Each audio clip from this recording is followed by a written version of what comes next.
Well, good morning. I was feeling overwhelmed today, and none of my kids are awake, and Charles was gone, so I just thought I'd hop on Facebook Live.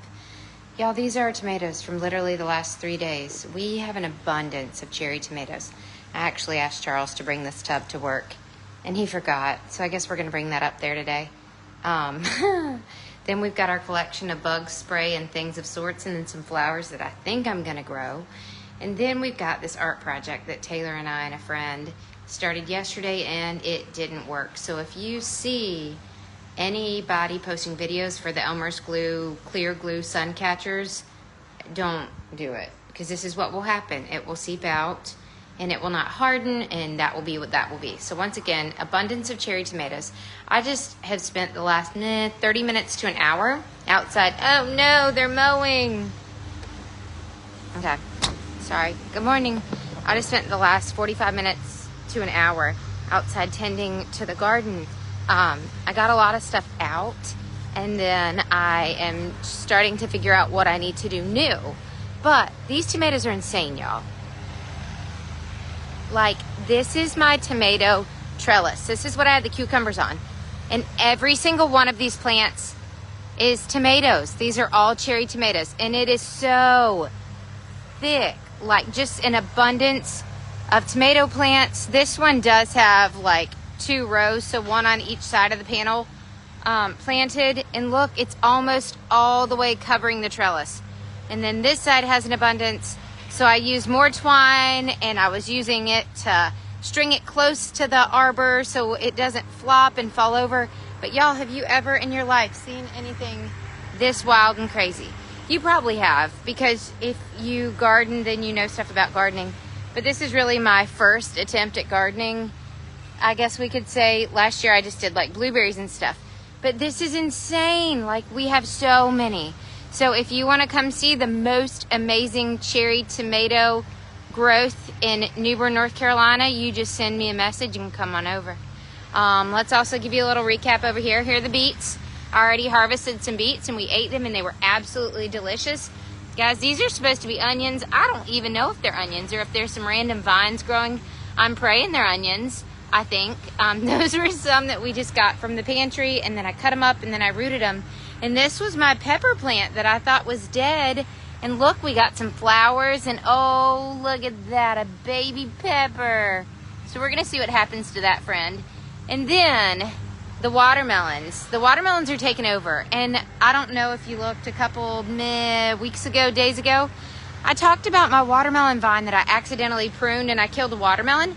So now I'm afraid to prune anything. This is my little mesh wire net stuff that is literally keeping all of the deer and animal out. Praise the good Lord. But then here's the rest of the growth, and I'm just literally petrified to prune it, because then I'm like, I'm going to kill something else again. So I think I'm the most anxious gardener there is. But I am going to show you. Here's one of my watermelons, and y'all, it is doing phenomenal. You can't really tell. Here's my hand on it. So big. And then a friend also told me I needed to find the little tendril. This guy right here. Oh, there's ants on it. I needed to find this tendril, and once this tendril started getting brown, that meant that it was ready to pick. So I'm watching you, tendril. I'm watching you.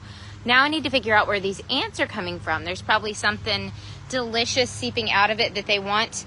I've still got tons of flowers on these vines, and then here is dun dun dun, watermelon number 2. This is really all I've got from all of these vines, but you can see them, and they are substantial. Like, look at this beaut. Like, it's pretty big. Same thing with this. I got, see, one of these leaves already snapped off. I mean, that's not important. But here's my little tendril here, and I can see it, and she's not dried out yet. Oh, glory be, y'all. I know gardening's supposed to be beautiful and peaceful, but I think it's just me in this season of life, and there's so much anxiety. I'm like, oh no, I'm going to mess it up.